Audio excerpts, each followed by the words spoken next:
Miss her. I know everybody does. I do. Yeah. Like, okay, so when you Google your name, the first thing that comes up is a picture of you from jiu-jitsu. And I think Yeah. that was you at, what, 12 years old?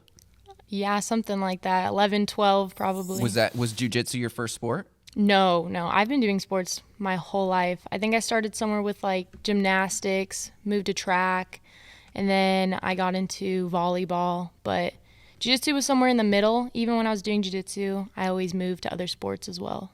But I've done a lot of them. So that's always been kind of a thing for you to jump from sport to sport. Absolutely. And you were really good at jiu-jitsu, right?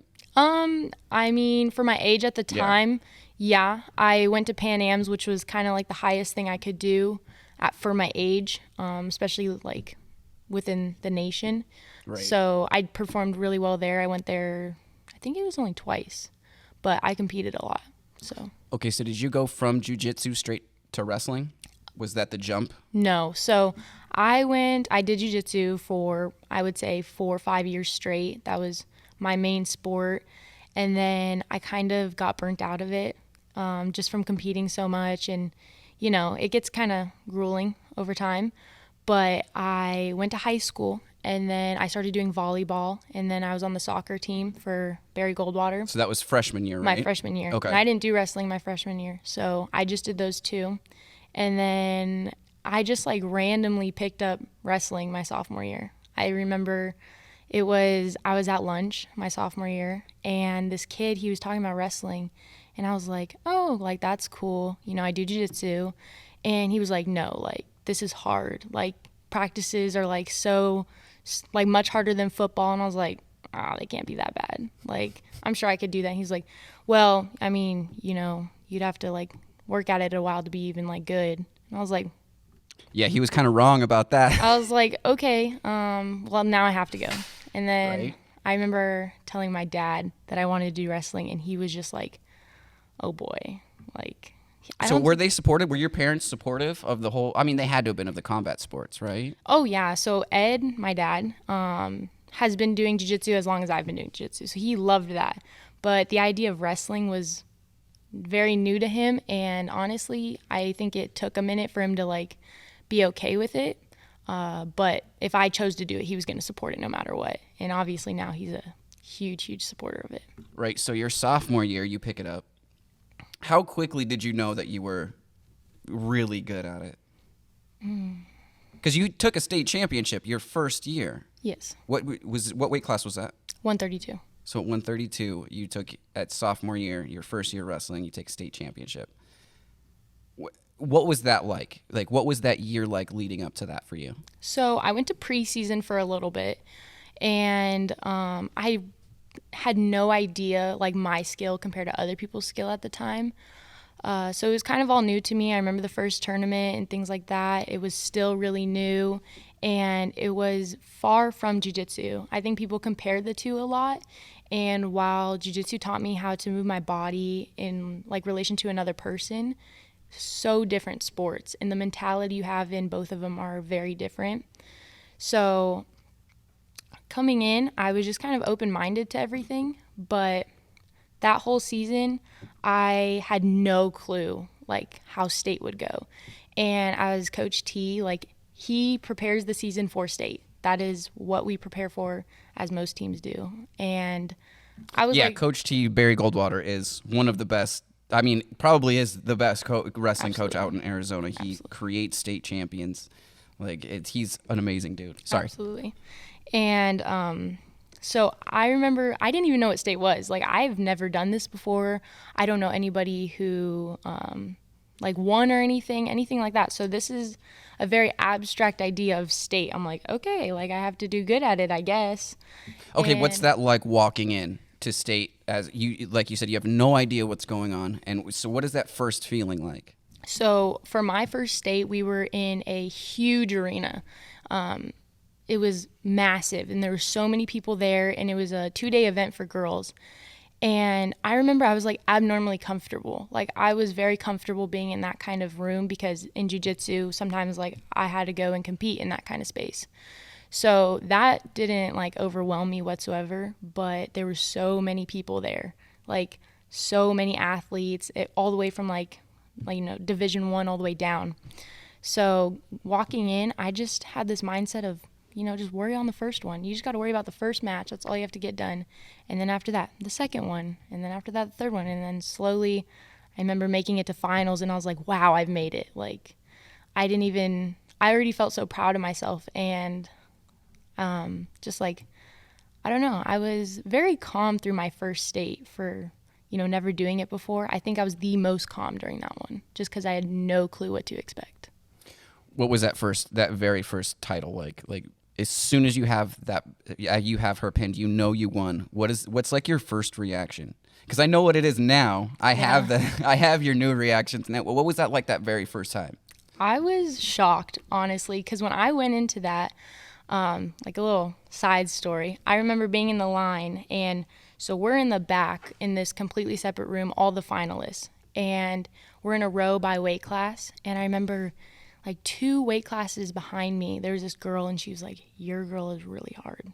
Like right before my finals match too, and they were like, your girl's... You're like, I don't need that right now, like, bro. This is kind of bad timing, but okay, that's good to know going into this. I figured she'd be hard, And so it didn't really get to me though. I was like, okay, like I'm here.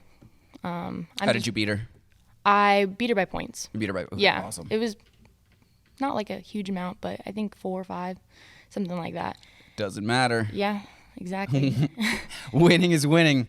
And so before that, and so I was kind of thrown off in the back, but okay. So you go into sophomore year, you already have a state title. Is there any kind of pressure on you to perform at that level again? Absolutely. And what is like? Where does that pressure come from too? Myself. It's all internal, right? 100% myself. That is no one telling me like my family or coach. No, that was 100% just me knowing like what I need to get done and putting that pressure on myself. Is it putting pressure on yourself, or is it just you knowing what you need to do and having to do that? What is it? You know what I mean? How does that feel mentally? I think it was just the pressure, honestly. Like knowing that I went into every single practice knowing what this practice meant. Like if I didn't go hard in this practice, at the end of the day, like let's say things don't go your way, you're going to look back on that practice and realize, you should have put in that work. So I always felt that. And it got, I would say, more and more each year. Okay, you've also won a lot of tournaments. Now, like the tournament style, how is that different from state?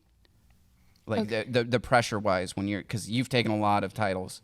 So like when it's, because you don't do freestyle, no. Right? Yeah, so it's all high school. So some of those tournaments are really big, like Page 4-state tournament. Is that pressure less for you, or is it just the same all the way through? Same all the way through. I mean, this third one, I would definitely say was just a lot more for a lot of other reasons. I haven't gone into state, with a loss at sectionals before, so that one was definitely more stressful, but I would say I felt still a lot of pressure at every single, whether it was a match that day, a local tournament, or a really big tournament. Okay, so let's talk about your senior year when I come on board. So I was hired to shoot Barry Goldwater's season. Coach T came to me and about all of the seniors. He said, every single senior is going to go to state. I just want to get it. So we have reels. I'm like, yeah, cool, no problem. Which was an amazing experience for me. By the way, thank everybody for that. But so the very first thing that I shoot with you guys is Page, right? You and Amethyst completely, utterly annihilate that tournament. But then at the end, when you guys went to get your awards ceremony was in between the boys' matches. And it felt rushed. To me, it felt like, hurry up and get your award so we can get back to the boys. Did you ever feel like that? Did you get that feeling at all? See, because that's the whole reason I started all of this, was because I watched both of you do incredible things, and it just felt like it wasn't being promoted properly, or I don't want to say it like this, but it felt like nobody cared, you know, and it kind of upset me. So, like, did you ever get that feeling? So I wouldn't say I felt that feeling until you mentioned it, actually. I think I was just kind of, most girls, even just wrestling in general, we're kind of just used to it not being the biggest deal, whether you win or whether you lose. Like, it's not like a football game. Like, there's so many people that are going to go to our football game versus our wrestling matches. And I'm just, as a team, I think we're kind of used to that. And so I wouldn't say I was surprised whatsoever, but I do completely understand what you mean, especially as someone who wants like this females wrestling to expand and to grow. I think it should be a little bit more prioritized or just equal as the guys. Just equal. That's all we're Exactly. shooting for. Like, Exactly. that's all I want to do is just level the playing field. I don't want to promote women over men or anything like that. I just want there to be level because I didn't feel it was at all any time during the season, and it was a little upsetting, you know, because I watched a lot of you, not just you guys at Goldwater, but a lot of these girls. You know what I mean? The Liberty girls are ridiculous. Yes. You know, there's a lot of girls out there who are super high level who just aren't getting any kind of attention. You know, and if you Google any of the boys' names, you know, you get tons of stuff, and it's not like that with the girls. And I just want to flatten that little curve there. How do you promote the sport? How do we fix that? Like, you know, how do we promote combat sports for girls? That's a complex question, I guess you could say. I think definitely, you know, girls in the sport like Ashley Eichner and the Liberty team, they're doing great at it. You know, they're not only really great at the sport, but they, like the Liberty team, they have a lot of people. And I think just one, recruitment, you know, show girls that this is actually a possibility. I was fortunate enough that I grew up kind of with it. So when I heard of wrestling, it was like, oh, I can do that. But a lot of girls, they just don't know it's out there or don't know it's an opportunity. So And it's not encouraged. it's not encouraged at all. And I think at Barry Goldwater, we have a very welcoming team. That's another thing. Our boys are so just welcoming, never treated us differently. They were encouraging. They were the best team I could have wrestled for. And I don't think all teams are like that, though. Actually, I know all teams aren't like that. Yeah, no, I know certain schools specifically that they're just not as welcoming to girls. And how are you going to put yourself out there just to be a part of a team that doesn't really want you there? So yeah, absolutely. Let's talk about your senior year, and I want to talk about sectionals for a little bit.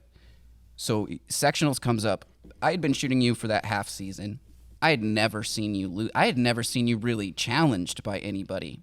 So we get to sectionals, and you run through everybody. You're in the championship match, and then you meet Taylor Colangelo from Liberty, and that match was insane because I'd never seen someone push you like that. So, like, what was that like? So, Taylor, I faced her twice before, and each time very close match. It could have really gone either way, her or me. It just so happened that I came up out on top by the end of the match, and I never had won by a pin. It was always by time and by points. So I knew going into sectionals that this was going to be a hard match, and I knew that really it could go either way. It's just, how am I going to play my cards? What is she going to do? Because I know her coaches are trying to figure out how I wrestle, and I'm trying to figure out how she wrestled. And I was up that entire match by 1 point, 1 or 2 points, I believe. And last 15 seconds, she gets a reverse on me, which puts her up by 1. And I only had, by that time, 10 seconds. Most of the match to me is a blur, but I do remember that 10 seconds of feeling defeated. I felt like I'd never, in a match, sometimes it goes their way and sometimes it goes my way. But by the end of it, I know that I'm going to win this. Like, I'm going to make sure I come out on top. But that last 10 seconds, I knew she had it. So she beats you in sectionals by 1 point. So, like, I didn't even know how to deal with that situation because, like I said, I had never seen you lose, and I was blown away because I hadn't seen Taylor either. And then come to find Taylor's a national champion, jiu-jitsu. She's a national level wrestler. Very good. Like, she is crazy good. She's and very good. She has a wicked arm bar too. Really? I didn't know that. She utilized it on you in state just a little bit. Oh, maybe. And then you got out of it pretty quickly. But yeah, she tried to throw that arm bar, which made me super nervous. But let's go to state. So you both you and Taylor run through your division, and then you guys meet again at state, right? Yeah. So I knew that's how it was gonna go. I knew the moment I lost sectionals, I knew I was gonna see her again, no matter what. But I also knew because I got second, my time at state was going to be a little harder than it would have been if I won. So I was preparing for that. And I remember I had 2 weeks until state came up to see her again. And so it was really important for me in those 2 weeks to mentally get stronger. You know, physically I was fine. I was in shape. I went to practice, things like that. But mentally it was, this could break me. Like, this could be, if I don't figure it out now, this will be a breaking point for my state tournament. And then I can't figure it out when I'm there. So I need to be mentally strong before I get there. So I listened more than I'd ever listened. I listened to Coach. I listened to Coach Dent. And I remember them telling me, like, you need to believe it yourself. Like, you need to see this as an opportunity that you are now being pushed for the first time in a long time, and not as you're defeated, because now she feels like she's on top and you got to take that away. And I was like, you're right. So I remember at practice, I just thought I was wrestling her every time. And I remember I'd be at school and I could not do my schoolwork. I was way too focused on the fact that I had to get something done and that this was on my mind. So I remember in my notebook, I would write to myself, I will be a 126 state champion. I will be. And I remember Coach Dent told me that once, and I was like, no way. Like, that's stupid. I'm not going to do that. But I needed it then, so I did that. And I remember on this, like, mirror at my house, I wrote it there too. So I looked at that all the time. I told myself that. And it was a really pivoting moment for me, because I felt like there was a moment where I just wanted to break down and I wanted to just accept that defeat. But, you know, I couldn't let myself do that. So I was very nervous for state, as I usually am, but I knew I had something to finally prove at the same time. But not only did I have something to prove, but I had this opportunity to be the first 3 times. So all this at the same time was kind of weighing on me. So that 2 weeks was kind of rough, but very essential for me to perform how I did at state. I remember when you actually showed up second day, because boys go first, girls show up second day. When you got there with the rest of the girls, I remember I talked to all you guys, and I remember you said something to me, and I was like, I turned and looked at Coach, and I was like, hey, she's unbeatable, bro. Because he was super nervous about the whole thing, and I was like, I guess just see it in your eyes, like, she's unbeatable. She's locked in. It's like, it's done. And I was confident in seeing all your matches in that, all the way up until you're wrestling Taylor. I think she got a takedown, and she's on top of you. You're on your belly, and she starts getting that arm bar in. Oh, she didn't get a takedown. She got a reverse. She's that's really right. That was good the at reversal. her reverses, yeah. So she's on top of you, your stomach down, and she starts kind of pulling up on your arm. And I was like, oh, that's bad. It was tight. That's real bad. And you could kind of see it on your face, but you turned, and then you got out of it, and it was on. It was amazing. Yeah, that wasn't the first time she's done that. And actually, I think people kind of know that I'm not good when I'm getting in an armbar, because same thing happened my junior year at state. The girl, Miley, who I've seen twice at state, she did the exact same thing to me, and she rode me out for as long as she could in that position until I got out. But she used that to her advantage for sure. Okay, so you win state for the 3rd time, 3 state champions. What is that capping off? How does that feel, capping off your whole career, knowing, boom, you've dominated this? That was the best feeling I've ever had in my whole life. Not even just the sport, not in just wrestling or all sports. That was in my life the best feeling I'd ever had, because, you know, like I said, the first one, it was a shock when I won. It was like, wow, this is what I'm capable of. I finally knew what I was capable of. The second one, I was mad when I won. It was a really close decision, and I felt like I underperformed than I should have, and I knew I had another year. So that third year was so I'll never forget it. I'll never forget that moment that I won, knowing how many years and how much work I put in for that one, because that was the big one to me. That was the one when I was a sophomore. I was like, oh, I'm going to do that all the way up until my senior year for that day. So that was really exciting to me. And the fact that I could be considered the first 3 time was another thing that just made me super excited. And just seeing my family up in the stands when I won, because I was able to see them. They were right in front of me. It was a feeling I'll never forget. You are one of the best Arizona athletes to ever come out of the state. You have all these options in front of you. You choose ASU. You go to ASU, you're kind of just doing your prereqs, figuring things out right now. Do you want to keep in combat sports? Like, do you want to stay in fighting or, jiu-jitsu, no-gi jiu-jitsu, any of that stuff? So I think that personally I can't get rid of it. Even if I wanted to get rid of it, I get burnt out, obviously. I think maybe even you saw it towards the end of the season, as most athletes do. But I may get burnt out. I may say I'm never doing this again, and then 6 months, I promise you will see me back in the sport. I don't think I can stay away from it.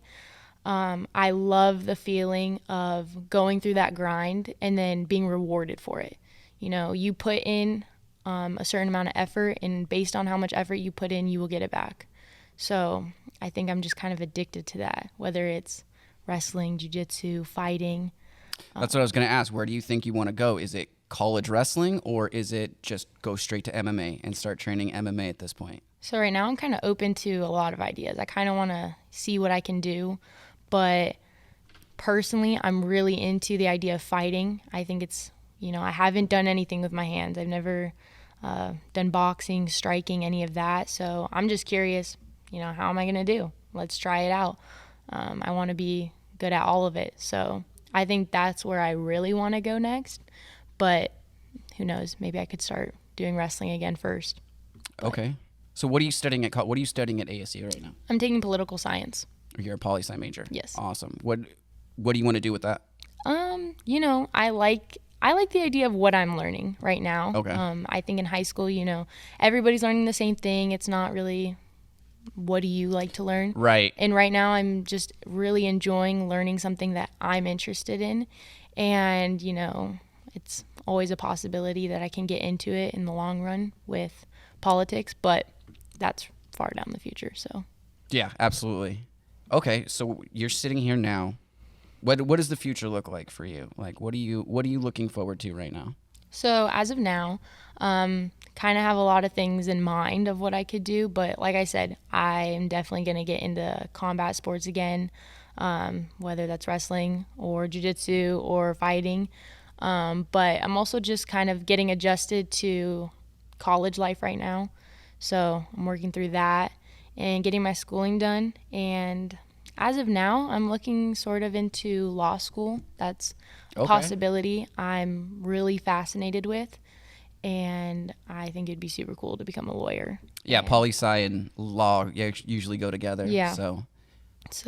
Okay. So what about the girls coming up right now?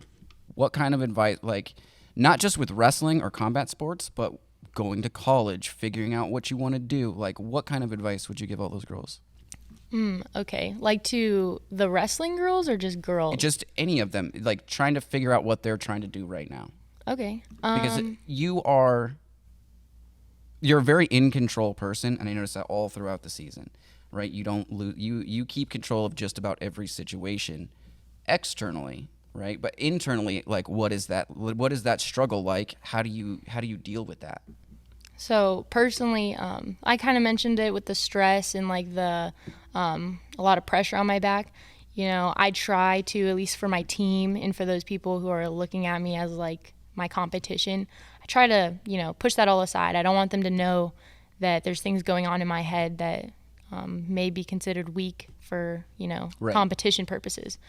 But I'm one of those people that when I feel stressed or when I feel like there's a lot of weight on my shoulders, I love to talk about it. Like, I'm one of those people that first thing I'm going to do is I'm going to talk about it. I'm going to create a plan. Like, how am I going to make this to where I'm going to come out stronger in the other end? So that's the first thing. But for advice wise, one, just realize that so I'm going to do this specifically towards wrestlers first. So Yeah. for female wrestlers, my biggest advice is realizing that this is so new and that every single female that's in it right now, you are going to make a difference for the people behind you. So when I started wrestling, I did not know that, oh, I'm going to be the first Barry Goldwater state champion for females. I did not think about that. But now looking back, like, I made somewhat of a history for my school. And each girl... Not just your school, but your sport. You set the bar now for all female wrestlers, not just female athletes, right? Because you're not just a 3-time. You did it with a 4.92. You did it with an amazing GPA. You know what I mean? Without getting arrested or getting canceled or, you know what I mean, beating anybody up or slapping somebody in face publicly. Like, you did it all gracefully, and you know what I mean? So you shouldn't at all feel any kind of way about that. Yeah. So, I don't know. I would just tell them, like, you know, times are going to be hard. Like, practices aren't going to be fun. You're going to have school. You're going to have this. You're going to have a life. And it's not going to be a great time all the time. But it will make you better at the end. That tension, that grind is what's going to make your high school, like, an experience. Like, you're going to get something more out of this than if you didn't do the sport. I think it is a sport that changes you. I think it changes you for the better. I think it develops you into a person you're going to want to be outside of it. And the things you learn there you will take on. I feel like I even use that lessons I've learned in wrestling in just my everyday life. So for a female wrestler, just, you know, keep going, keep working at it. And yeah, that's my biggest advice for them. But as in for just people in general, I would say realize that it's good to change. It's good to learn and try things, because I would not be who I am today if I didn't try that wrestling practice. Right. That one wrestling practice, I would easily say changed my whole life. That one kid telling me, oh, this is really hard, like, I don't know if, you know, you can do it almost, is like changed my life hearing that. You know, so I would say try things, you know, adapt to things, and yeah. Okay. So you actually brought up the commitment it takes with wrestling. How did you balance 6-day-a-week commitment with your, you know, academics, with your personal life? Like, what is that like? So I wouldn't say it was like too crazy of a balance, because I knew during that time of wrestling season, like, that's my life. For that season, you know, sometimes I can't go to this and sometimes I can't go to that because I have practice. And, you know, that's not like that for everybody, but I knew in order to be the best that I can't just be great by going to practice. I have to work outside of practice. I need to make sure that I'm not going eating bad food all the time and hanging out with my friends when it's unnecessary. But also just scheduling in that, like, you time, like when you want to go hang out with your friends, hang out with family. It's easy, like, you can easily balance it. It's just, what are your priorities? Okay, that's awesome. What is ASU like now? How is that jump from high school into college, like, academically for you? Academically, it's been fine. I've only been doing it for 3 weeks or so, but no crazy shift in that. It's just, you know, go to class. You have a lot more free time, though, so making sure that you're doing what you need to do and, like, getting your assignments done is solely on you, versus in high school it's like you can kind of get away with things. You don't have to turn in your assignment. There's going to be another day to do it. Like, no, when they say it's due, and if you don't get it done, then, you know, you don't get credit. Same thing with, like, attending. So At the end of your senior year, you didn't tell anybody that you were going to be keynote speaker when you graduated, did you? Because I think your mom told me, like, she had no idea until graduation day. Yeah. Why? What was that? What was that about? How long had you been planning that? I think it was 5, 6 months that I knew that's what I was going to do. So I heard about auditions for, class speaker in like, I want to say November. So I was already typing it up. Like I knew that's what I wanted to do. And I thought about telling them every once in a while, but I was like, imagine their face when like they find out that you're just up there. And my parents even asked a few times, like, do you want to do it? And I was like, well, I don't know. Probably not. I always told them probably not, knowing that's what I was going to do. And I think it was just my way of, is very much of me to, get it done, surprise them, and, see When their did you faces. actually get it done? How long before graduation did you have that speech done? March. It's a really good speech, March. by the way. As Thank you. far as keynotes go for graduation, that was amazing. Thank you. I was like, she wrote that.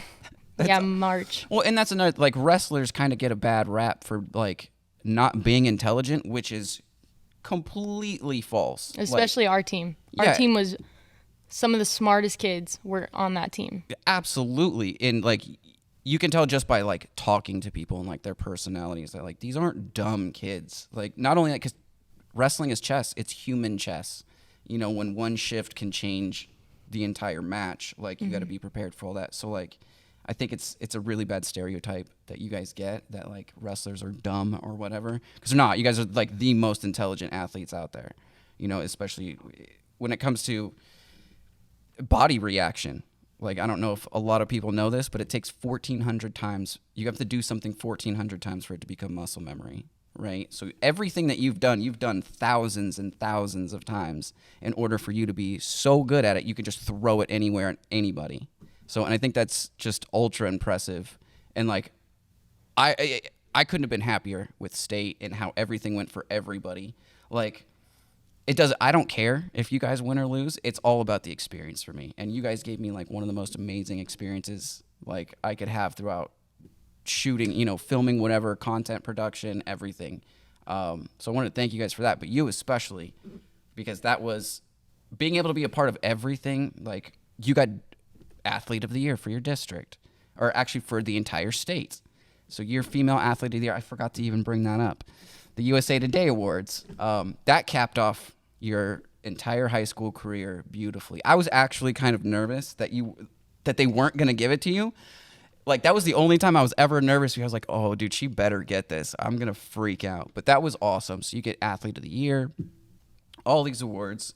So, like, that, being on that journey and you allowing me to shoot all this and then being here, it's been great. So I wanted to thank you for that. And then whatever you do in the future, like, let's go. I'm on board. Like, I want to see you fight or whatever else you're going to do. So I think you're going to be a person to follow, and everybody should just keep watching. Thank you. I appreciate that. And I will say, I feel like you came in during a good year. Like, this year with the seniors we had for you to watch was a great team. It was a great lineup for seniors, and each of them did amazing this year. And yeah, that senior team. So it was Amethyst Bay, it was Heber. Oh, Heber. Yeah. That was okay. So there's a tragic situation with Heber. Your entire senior team would have went, but at boys sectionals, Heber gets DQ'd for the dumbest. He had a scratch on his nose. It looked like nothing.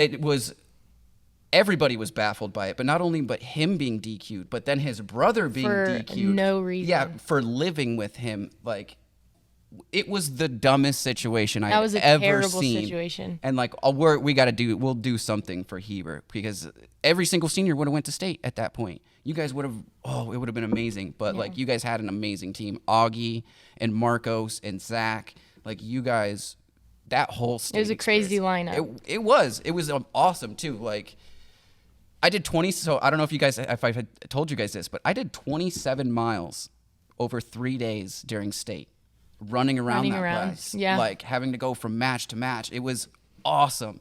It was tiring, but, like, we have all that, and it was an amazing experience. And you guys, your whole team, the whole Barry Goldwater team, the whole school, actually, you guys got School of the Year for your district. Yeah. Which is, you guys are in a huge district. There's like 33 schools, or like 35,000 students. It's kind of ridiculous, but yeah, it's a big district.